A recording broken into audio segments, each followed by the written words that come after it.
You're listening to Answers for the Family with Alan Cardoza, right here on LA Talk Radio. Greetings to all listening around the world, and a warm welcome as we bring you another edition of the Answers for the Family radio show. I'm your host, Alan Cardoza. If you're a regular listener, thank you for joining us once again. Now, if this is your first time, please make yourself at home as we bring you Answers for the Family. Now, each week, this show will address issues such as locating a runaway teen, family crisis intervention, building self-esteem, dealing with addictions, lasting health, and so much more. Now, having over 30 years experience working with families in crisis, I've been fortunate to meet and work with some of the top professionals in many of the helping fields and skilled authors who are working to make this world a better place for all of us. Now, you can all do me a big favor, so please check out some of our past shows at answersforthefamily.com to hear some informative and entertaining guests, as well as some dynamic co-hosts. They're going to be discussing ways for you and your loved ones to become happier, healthier, and more at peace. Now, I'm also looking for some show ambassadors who will forward at least one of our shows to your social media group or to someone you know who can benefit from a particular subject. I want you to know that I truly appreciate it, and this is just another way that we can make a positive difference in the lives of others. Now, I can tell you right now that you are going to want to forward this show because it is one that is going to affect all of us. But before we get to that, we're going to our segment of Where in the World is Gabriella? Hello, Gabriella. Maybe she's so far. So, Bobby, if you're monitoring, where in the world is Gabriella? Gabriella is in New York City. At this very moment, she's doing a school assembly for about 400 kids, so it's quite something in there. She has been busy. We have been through many, many states, and she is spreading that word of kindness. Well, and that's what it's all about. And again, for those that haven't heard the show before, Gabriella is our ambassador to kindness. She is on a 2-year mission with her Dare to Be Kind movement, and that's really what it is. It's a movement. She's going into different states, different countries, different counties, environments. She's going in and she's spreading kindness. And she has a challenge for everybody. And that challenge is find someone within 2 miles of yourself and do an act of kindness.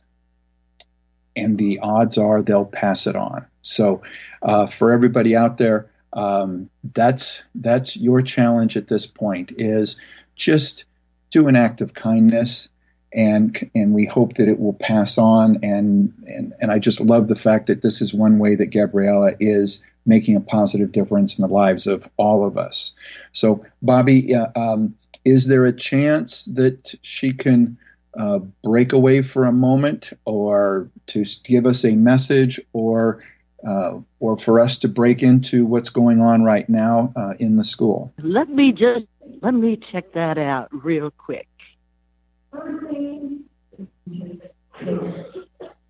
Well, it looks like she's in a pretty depth conversation. Okay. I'm not able to get her attention. I do so apologize.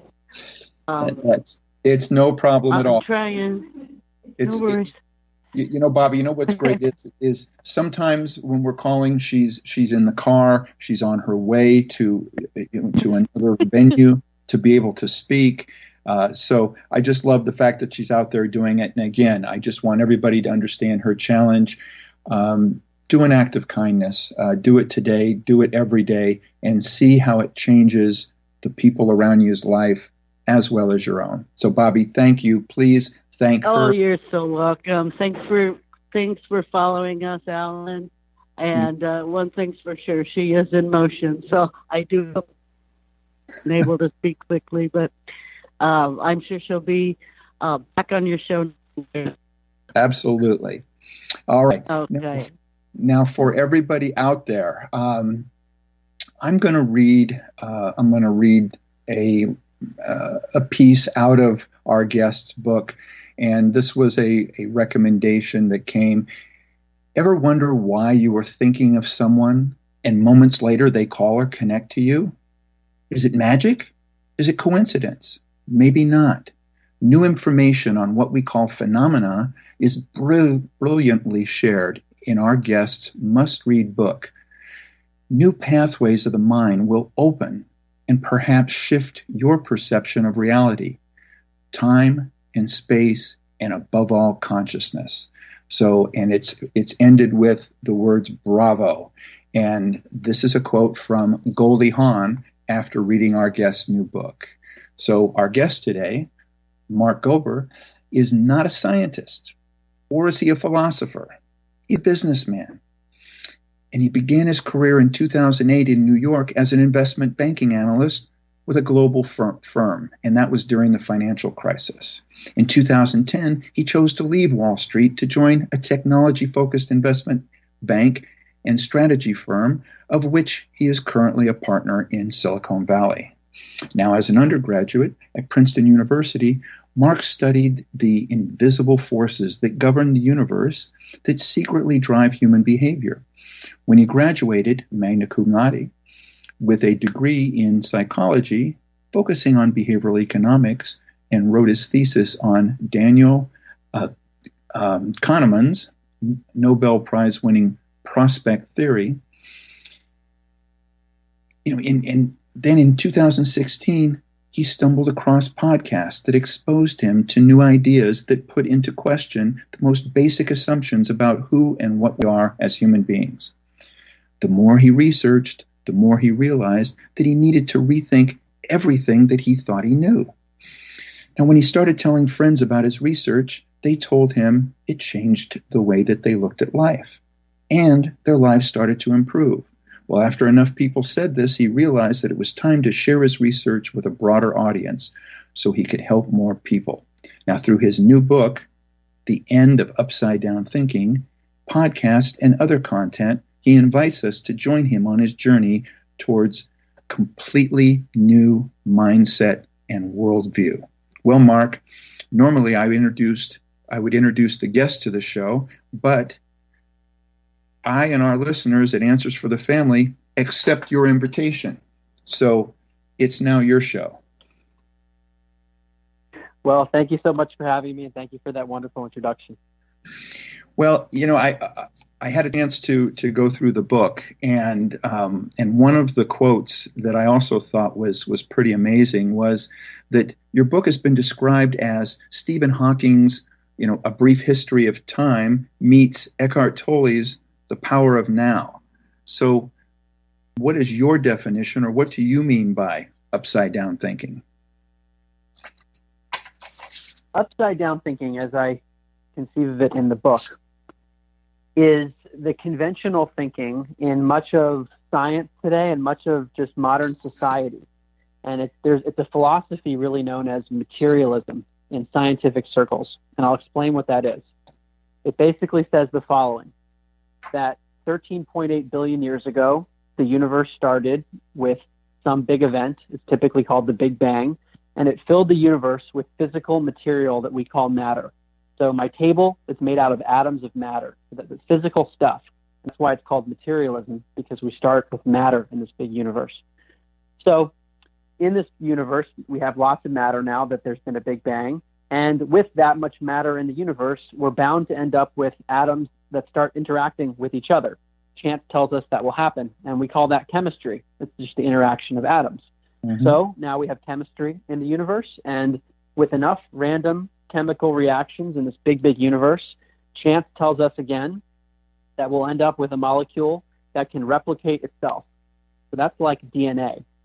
So DNA leads to the evolution of biological organisms, like a human being, which then develops a brain. And from the brain comes consciousness. And when I say consciousness, I mean our subjective inner experience or awareness. When I say that I am speaking to you right now, I is what I mean by consciousness. So this is the upside down thinking, as I conceive it in the book, that we start with matter and we end up with consciousness through a brain. What I propose as an alternative, which many scientists are now starting to endorse, is the idea that consciousness, rather than coming at the very end out of the brain, actually comes at the beginning of the chain. So consciousness is primary. As the Nobel Prize winning physicist named Max Planck said, this was back in 1931, he said, "I regard consciousness as fundamental, and I regard matter as derivative from consciousness." So this is what I mean by an end to upside down thinking. It's not matter that creates consciousness through a brain, but rather consciousness is more fundamental or basic than matter. So you also, I know that you talk about telepathic abilities. So how does consciousness then relate to telepathic abilities? Where is our consciousness then allowing us to connect with other people?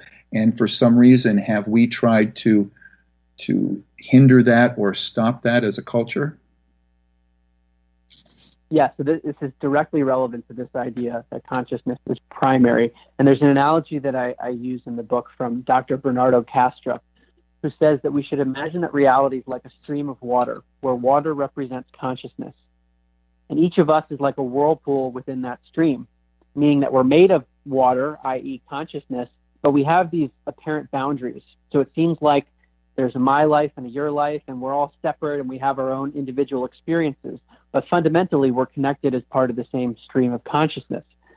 Now, if we adopt that analogy and we say, well, what happens if someone's whirlpool opens up a little bit and allows in water from another part of the stream or from someone else's whirlpool?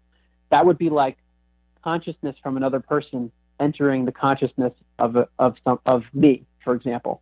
So that would be like a telepathic or psychic ability. So that's at least what this model of consciousness would predict, that consciousness isn't localized to the body. It's not stuck in the body, but rather it's non-local. And if the brain is acting almost like an antenna that's picking up consciousness from outside, then something like telepathy would be possible. And telepathy is one of the examples of psychic abilities in the book that I describe as being scientifically now shown to be true, but also it's something that seems to be innate in all of us, even though it's sometimes subtle. Now, is there anything that allows any one person to connect better? In other words, what is it that we can do to be able to connect better with our consciousness or our telepathy? Or is there anything that's now been done to us? This is something that is being researched by those who are starting to look into these phenomena. But what comes up over and over again is the idea of kind of quieting the chatter in the mind. So going into meditative states or hypnotic or trance-like states, they seem to enhance these abilities. And another analogy, if we think of consciousness as being like the sun, and in our mind we have lots of thoughts and feelings and emotions, and those are like clouds that can sort of block the rays of consciousness from getting in. And when someone goes into a meditative state or a trance-like state, maybe they're just kind of removing the chatter of the brain and kind of unlocking the filter that's typically there so that the ability is enhanced. Wow. Because I know that you also talk about precognition. So, as far as knowing the future before it happens, does that fall into sort of that same category that we have this ability, and yet because of the chatter or whatever it is that's going on, we're not harnessing it?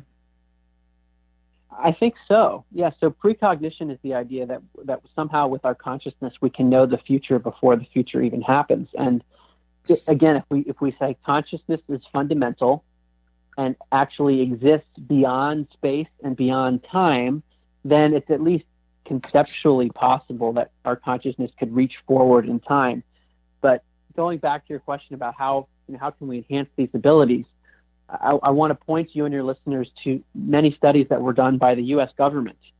There was a program for more than 20 years where the U.S. government used psychic spies for national security. And I actually just had a very interesting conversation a few weeks ago with Russell Targ, who is one of the laser physicists at Stanford University who ran this program.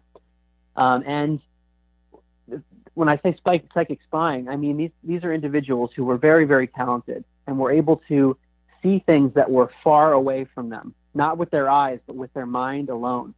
And when they did this, they would go into a trance-like state. And some of the CIA's internal documents, which I was able to show in my book because they've been declassified, those documents say this is a real phenomenon. It's known as remote viewing, seeing something remotely. But what's interesting, and even more interesting about this, your question about precognition, knowing the future before it happens, is that this remote viewing phenomenon was actually done with precognition as well. So not only were the remote viewers able to see things that were far away in distance, but they could see things forward in time before it actually happened. And some of these studies were run at Princeton University as well, where there was a lab called the Princeton Engineering Anomalies Research Lab, run by the former dean of engineering. But in all of these studies, what seems to be the case is that the people that are best able to do it go into this trance-like state, they quiet the monkey mind, and then they're able to, with their mind, perceive something that's far away, both in space and time. So, I mean, is this kind of like, when people say, listen to your gut? I know that I'm here in Southern California, and we've had some horrible fires, over the last few months. And I have a dear friend that about 2 weeks before the fire said, they have a horse ranch, and they said, we need to move these horses. And her husband, I think you're married to somebody a long time, you just kind of go along with it. But, they moved them to another state, and they finished moving them just about a week before the fires devastated the area. And she couldn't explain it except that she just wanted to listen to her gut, that voice. Is that precognition? What is it in our mind? And is that something that we just need to listen to, at a deeper level? I would say so. I think that there is, as I've gotten into this research more and more, there seems to be a knowingness that comes about that is not really a logical one. It's not something that you can fully explain, but it's just that sometimes people know to do something and don't have a reason for it. And it comes up also in dreams. And I talk about precognitive dreams in my book, where sometimes people will dream of an event before it actually happens, and it's in vivid detail. And they can't really explain how it happened, but they were able to access information. And actually, a man in Virginia dreamt 5 lottery numbers and then played those numbers and won a few $100,000. And it's like hard to explain how that knowing came in. But if we use this analogy that the brain is almost like a filtering mechanism or a receiver of consciousness, then something about the way we're receiving consciousness in certain states allows us to just know things. Well, there's a whole bunch of people right now writing down something that's saying to them, okay, I need to find out if I can learn something from this book on how to dream the lottery numbers. Me too. I would love to know how he did it. Yes, I could certainly see that. So, let me back up for a little bit, because I love the fact that we just jumped into this, and I'm so interested in everything that as it relates to our consciousness, and I am of the belief that there's so much more that we can be doing. But let's back up for a little bit. Now, what drove a Wall Street, banking analysis, financial analysis guy to go, what? I'm going to go deeper into the mind to figure out, what it is that we can learn from it. Well, when I think back, when I was a student at Princeton, I had questions about existence, and I almost decided to major in astrophysics because I wanted to explore the universe and our place in it. But I didn't have time to do that because I was on the tennis team, and switching majors would have just been too much. So I kind of put those interests aside. And I mention that because I think the interest in life and understanding this existence has always been there. And I was just really distracted with other things for a while, whether it was tennis or working in investment banking during the financial crisis. And so the questions that I had about existence were always just put aside because I was busy. And it wasn't until around August 2016 that I heard the first podcast on these topics. And I was listening to a show called Extreme Health Radio, where they talk about alternative health techniques. I wasn't even trying to learn about consciousness. And the next podcast that came on in the queue was a woman who talked about her psychic abilities and talked about being able to communicate with entities that are not physical and working with energy and things that I'd really never heard of before. At the end of that interview, the woman, whose name is Laura Powers, said she has her own podcast called Healing Powers, where she interviews other people that have had these experiences. So I then started listening to that podcast, and over the course of a few weeks, I ended up listening to all of her episodes dating back to 2011. And it hit me. I said, wait a second, how is it that all of these people are independently describing a picture of reality I've never heard of, and I haven't been taught any of this? If any of this stuff is real, then I have to rethink my reality. And when I say my reality, I was very much of the materialist perspective that I described in the beginning, which says that everything's made of matter, and matter is what ultimately creates this awareness that we all have right now. And when you think about that idea that matter or the brain creates consciousness because the brain's just made out of matter, then there are implications for how we think about life and meaning. If the brain turns off, in other words, when the body dies, that means under the materialist view, consciousness goes away. There are no memories, there are no feelings. It's all wiped out when you die. So for me, as someone who took that really literally, I said there is therefore no meaning in life, because if anything happens, whether it's good or bad, or I'm happy or sad about it, ultimately it will not matter once the body dies, because there's no more consciousness. And I think it's a very nihilistic perspective, but it's the one that is implied by the materialist view of consciousness, that the brain or matter creates consciousness. And here I was listening to podcasts that were putting that very assumption into question. And so I realized very quickly, wait a second, Mark, if this stuff is real, and if it's not just the materialist view, if consciousness is something well beyond the body and the brain, then wait a second, Mark, you have to rethink your life and meaning and all those assumptions that I had. So that led me to spend a year of just nonstop research outside the office, because I wanted to understand these concepts. And the more I researched, the more I found very credible scientific research, whether it was from the U.S. government or Princeton, like I said, or the University of Virginia has a division of perceptual studies that's looking at this. They've been studying it for the last 50 years. And so lots of credible stuff. And ultimately, I saw so much credible research, and I was so personally impacted by it that I ultimately decided to write a book. So, Mark, give us some of the evidence that our consciousness survives when our physical body dies.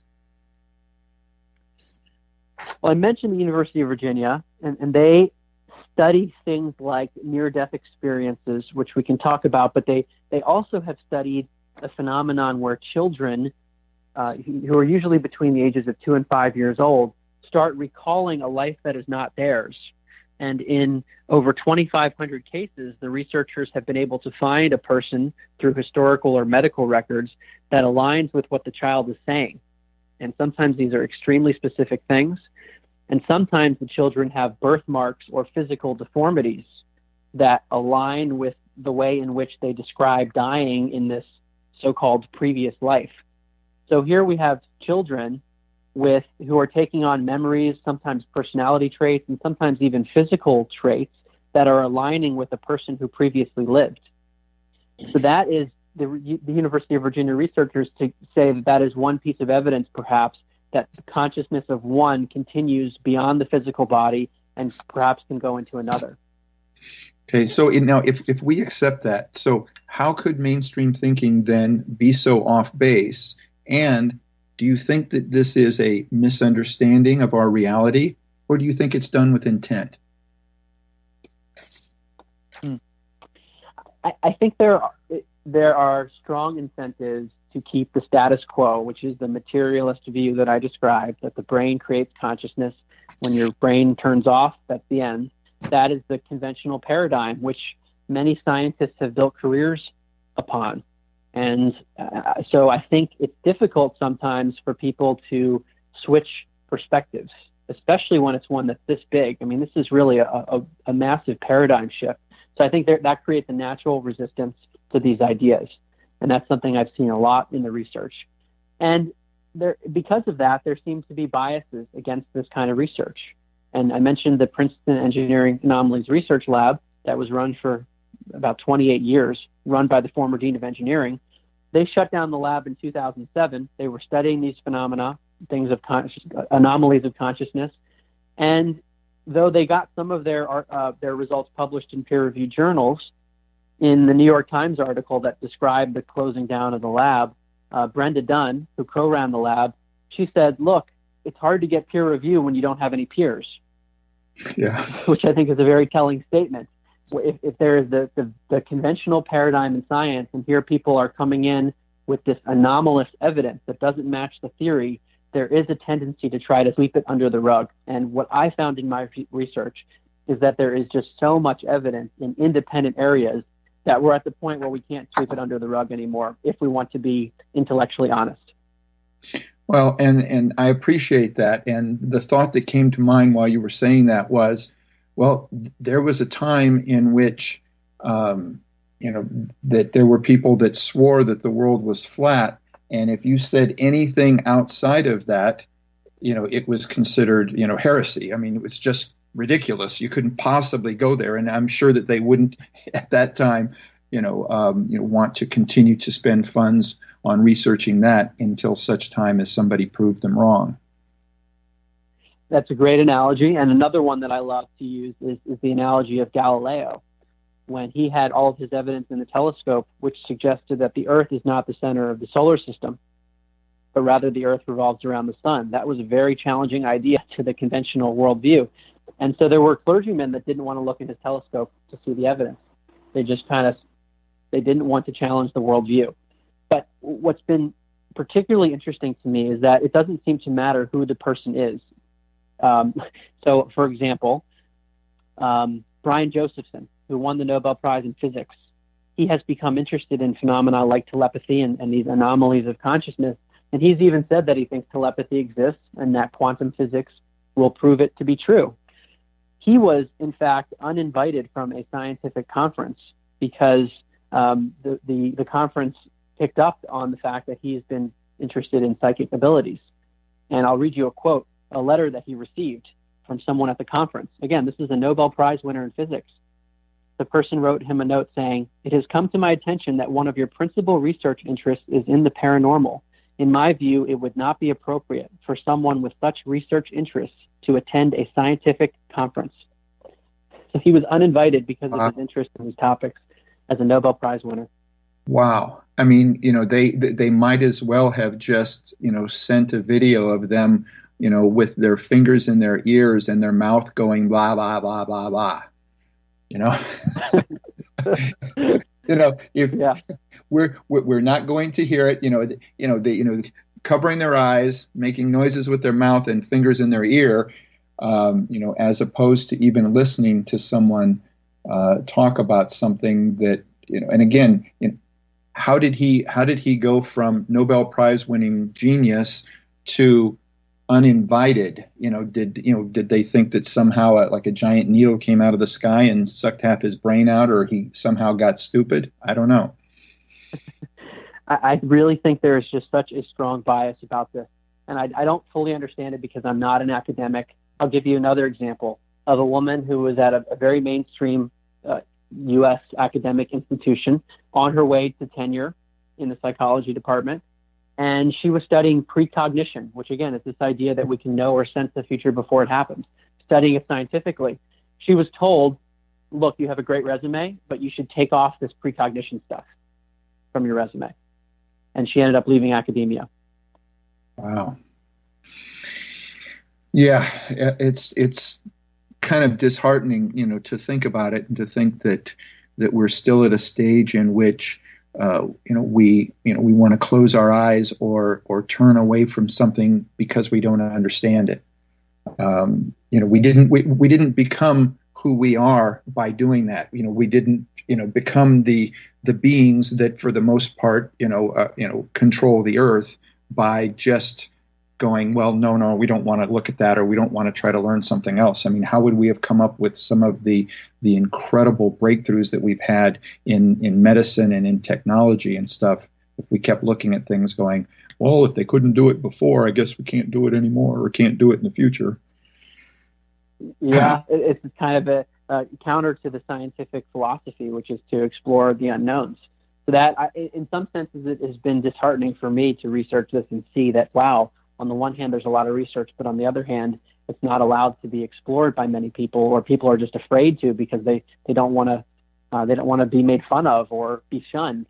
That's on the one side. But the other side of it, to me, that's been actually very positive, is to see that there are many brave scientists that are really risking so much to study these things. And we're now at the point where there's enough credible evidence, I think, that, I mean, I was able to write a book about it and feel comfortable putting my name on it because there's just so much evidence. And I'll give an example of a recent shift, which I think hopefully will start to gain traction, is that the American Psychologist, it's a peer-reviewed journal from the American Psychological Association. So this is mainstream science. Mm-hmm. They accepted an article which has the accumulated evidence for some of these phenomena that I've described, like telepathy and precognition and remote viewing, like what the U.S. government did. Dr. Edsel Cardenia combined the statistics for the studies that have been done over many decades and shows a statistical effect. And apparently the evidence was so strong that even this mainstream journal looked at the evidence and they accepted the article. So I think it's a really positive step that's happened just in the last few months. Yeah, I think it is too. And in fact, I think I'd love to read that as well. I'm very interested, especially with telepathy. There are times in which I have felt. In fact, I made a statement one time, and I realized that when you say something, and as the words are coming out, you're trying to pull them back, going, I can't believe I'm saying this. But I was in a meeting with some very high-level people in Hollywood in regards to a TV show, and one of the executives, I'm sitting there, and I looked at him because I thought that he was talking to me. That besides the fact that this conversation that was going on with about 8 people in the room, and I looked at him, and he was asking me a question. And so whenever the next person stopped, I turned to him and I said, well, to answer your question, and I went, bup, bup, bup, bup, bup, bup, bup, bup. And he looked at me like I didn't say anything. And I said, but I said it kind of jokingly, but I just said, I must have read your mind. And we went on with the thing. But I thought about it afterwards, and I thought, he probably thinks I've lost my mind. Well, let me give you and your listeners a sense for some of the science that's been done on this, where you can see the statistical effects that might be able to explain these instances that so many people have, whether it's the one like you described, or where you think of someone and then you get a phone call or a text from that person. There seems to be something happening. And this is the basic design for a study that's known as the Ganzfeld experiment, which again has been done for many decades across many different experimenters. You have one person in a room, we'll call him Bob, and Bob is put into a relaxed state. So he is listening to relaxing music. He's basically getting in the state, hopefully, where his mind is being quieted. Jane is in another room, and Jane is shown by the experimenters a picture or a movie clip or some image, something that's visual. And she's told by the experimenters to try to mentally send whatever she's looking at to Bob in the other room. Bob has no idea what she's looking at, and he's just sitting in his relaxed state. Jane is an everyday person. She's not claiming to be a superstar psychic, and neither is Bob. And she is trying to mentally send what she's seeing to Bob. Bob comes out of his relaxed state after a while, and the experimenters show Bob 4 pictures. And they say, Bob, one of these 4 pictures is what Jane was trying to mentally send you. Which one was it? If it were just chance alone at play, then we would expect Bob to guess correctly 1 out of 4 times, or 25%, if it were just totally random chance. Okay? But the experimenters find, again, over many trials, when you combine the data, that it's closer to 32%. From a statistical standpoint, it's massively significant. In other words, that something is happening beyond chance that is getting through. And to me, it aligns with everyday experience.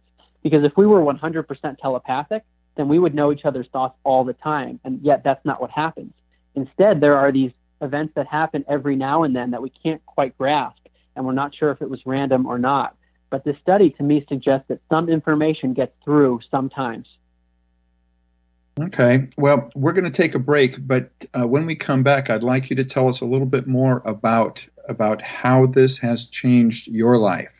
Now, for everybody out there, you're listening to Answers for the Family. Stay with us. And if you would like to follow along or learn more about Mark, you can go to markgober.com. That's MarkGober.com. And if you're out there driving, obviously don't try to write anything down. You can always go to the answersforthefamily.com site, and we will have all of Mark's information there. So stay with us. We'll be right back. You're listening to Answers for the Family. Founded over 30 years ago to meet the needs of families in crisis, West Shield has continually focused on resolving issues that negatively impact families and businesses. Our signature therapeutic transportation service helps to ensure that adolescents in crisis are safely transported to specialized schools, programs, and treatment centers with unsurpassed experience and success. We are supported by our full-service licensed investigation agency that has legally, professionally, and compassionately located hundreds of runaways and teens. We are experienced and qualified to help, offering solutions which may include referrals to our international network of top professionals in the fields of educational consulting, psychology, psychiatry, and investigations. Simply put, West Shield Adolescent Services and West Shield Investigations are the best solutions when your family is facing personal crisis. Call 1-800-899-8585, 24 hours a day, 7 days a week. That's 1-800-899-8585, or visit our website at westshield.com. Thank you. And we're back. You're listening to Answers for the Family, and we are talking to Mark-Gober, and we are talking about his new book that is going to make you think. It is going to make you start maybe doubting a little bit about what's out there. The book is called The End to Upside Down Thinking. And when we went to break, I had just asked Mark, so how has this changed your life? The short answer is that it's changed it very significantly because, as I mentioned, I used to think that life just had no meaning at all because once the body dies, then that's the end of consciousness. And we haven't spoken much about the near-death experience, but I'd love to tell your listeners about that because that to me is, it's a really, I didn't know much about it before I started researching, but it's really shifted my perspective, especially after having spoken to people who've had these experiences. But the near-death experience is an instance where a person is in some kind of extreme physiological trauma. So, for example, cardiac arrest. That's where the heart stops, blood stops flowing to the brain after a certain period of time, and it's essentially clinical death. What some researchers are doing is to examine what happens to people under these extreme states, because throughout the ages, there have been reports of people hovering over their body, having a life review, experiencing unconditional love, seeing deceased relatives. These are all things that have been described since the Tibetan Book of the Dead in Plato. So researchers have started to see an increase in these cases, and they're trying to understand if this is just a hallucination or if it's something that's real. And what they're finding, interestingly, is that these memories seem to be occurring at times that conventional models of the brain would not predict. So there's a study by Dr. Pim van Lommel, who's a cardiologist. He interviewed people that survived cardiac arrest, so after they were resuscitated and lived, and 18% of the people that he interviewed had reported a near-death experience. So that is really significant because we would expect under the conventional model of the brain that 0% of people should be able to have such clear memories. And yet here we have people that survived cardiac arrest and they're reporting a classic near-death experience. In the most compelling cases, it's known as a veridical out-of-body experience. Veridical meaning the person is seeing things that are later shown to be accurate by those who were lucid at the time. So this is where a person's in cardiac arrest or some kind of trauma.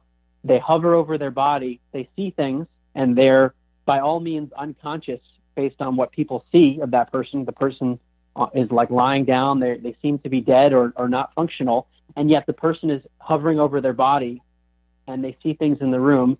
When they're resuscitated, they come back and describe what they saw from the vantage point, sometimes above their body, and it's shown to be accurate. So here we have basically a functional consciousness when the body is barely functional or sometimes completely non-functional. So this is another piece of evidence that points to the idea that the brain isn't what's producing consciousness, that our consciousness isn't dependent on the body.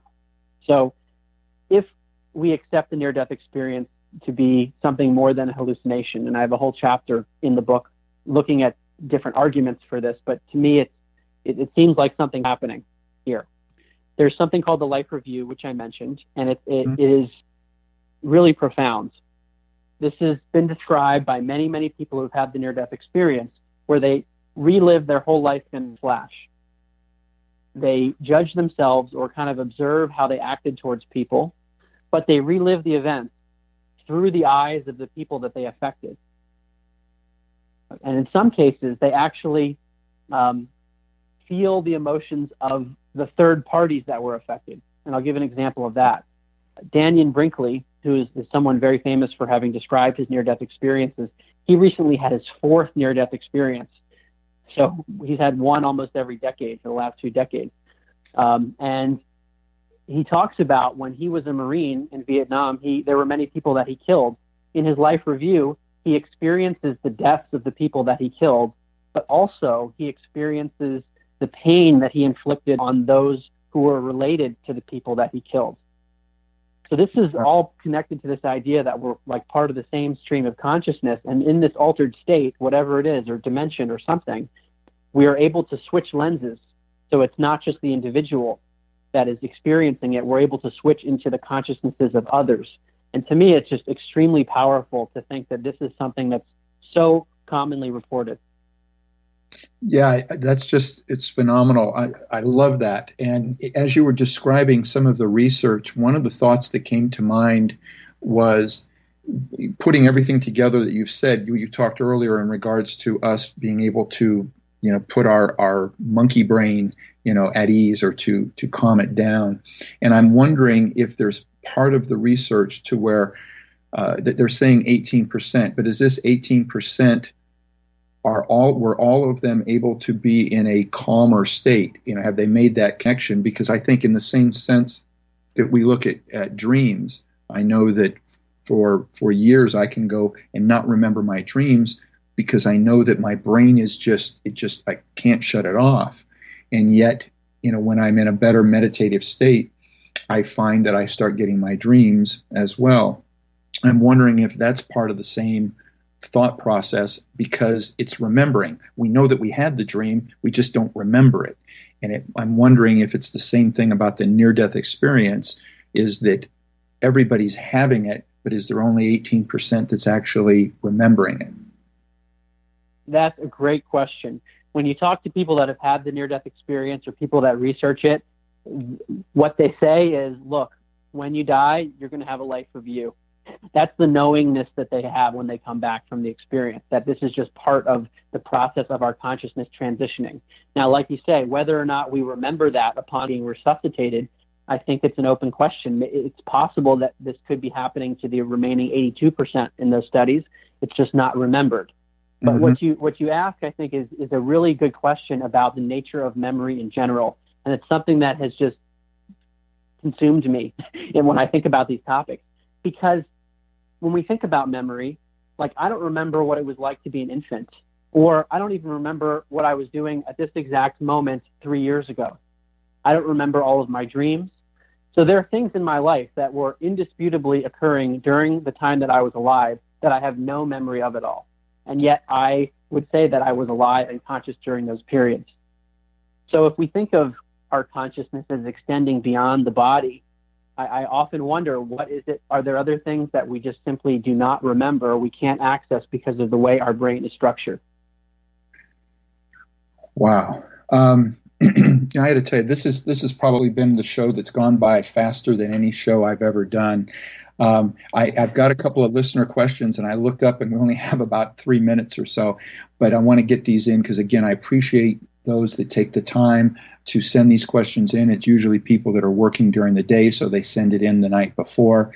So this one reads, it just keeps getting better. I've been so excited to watch all of the new science supporting what has been called woo-woo the last 40 years. We just have to keep the heat on so that the media doesn't bury it or trivialize it. I ordered your book and look forward to sharing with my family and friends who are sticking their toes in the water and becoming more and more open to these topics. And that's from Allie in North Carolina. Well, thank you, Allie. Yeah. And then let's see if this one is. This one reads, the title of your book immediately captured my attention. My daughter, who is every bit of being upside down in her thinking, feels the future is pretty bleak because of what she terms a slave system that has you working your entire life away to keep your head above water. She and her husband have one child who is 10 years old, and although they both have college educations and decent jobs, they are struggling with all of the usual things. I was wondering if your book would help her and how I might approach the conversation so that she doesn't roll her eyes about another self-help book that I keep sending her way. Thanks so much. And this is from Linda in Washington. Well, thank you, Linda. I really appreciate that note, because I wrote the book for exactly that purpose. I wanted this to be something that you could hand to a person that might be skeptical or might just be reluctant. It's a book that has over 700 citations, and it's written still for a general audience. So it's really a matter of looking at all the evidence that's there, and it's about looking at what reality is. I think it has second-order effects of being self-help, because once we internalize what the science means, it affects how we look at ourselves.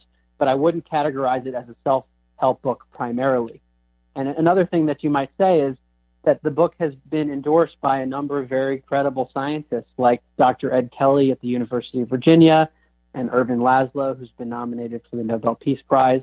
So you might just look at some of the endorsements to let your family members and friends know that even though Mark's a businessman, it's been endorsed by people that have been in this field for a very long time. So I really hope for your listeners that this book can be helpful. You know, Mark, first of all, I love that answer. And you've said multiple times, I'm just a businessman. And I think I can synergize with you in regards to that for those of us that aren't really focused on the credit of things, it's just a matter of that desire to find out more, to learn more. And I love the fact that the way that you've chosen to do that is you've gone out and contacted some of the top people in other fields. We don't have time in this world to learn everything. So the fact that you have sought out top people that have already learned about something and incorporated that into your book and into the whole mindset of what you're doing, I think is great. And I really just want you to know that I appreciate that very much in the way in which you've gone about it and taken the time to get this information to everybody, because I think you're taking us in the right direction. Well, I appreciate that. Thank you so much. And that's really what I'm trying to do, is to just objectively show people the evidence that took me a really long time to gather, because the information is really scattered.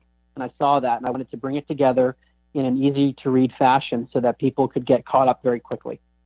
All right. So for everybody out there, I really recommend that you get the book. There's so much more information. In fact, Mark, I'd love to have you back, because I feel like we just barely touched the surface of so many great things that you have in the book.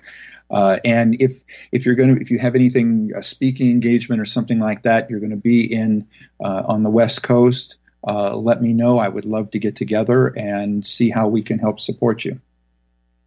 Well, thank you so much. It's really been a pleasure to be on your show and to speak with your wonderful listeners.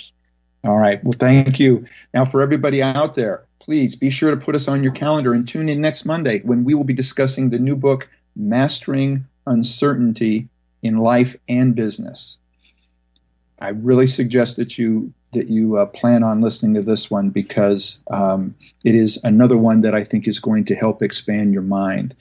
So, and if you get a chance, please visit our archives of past interviews. You can go to answersforthefamily.com. You can also subscribe to the show through iTunes or Stitcher or YouTube. That will have the show sent directly to you. It'll be waiting for you on your device. And if you like what you hear, please leave a review. It will help us reach more people. We greatly appreciate that.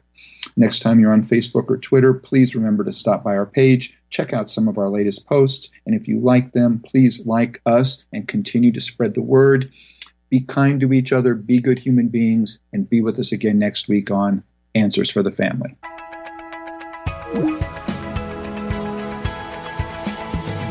You're listening to Answers for the Family with Alan Cardoza, right here on LA Talk Radio.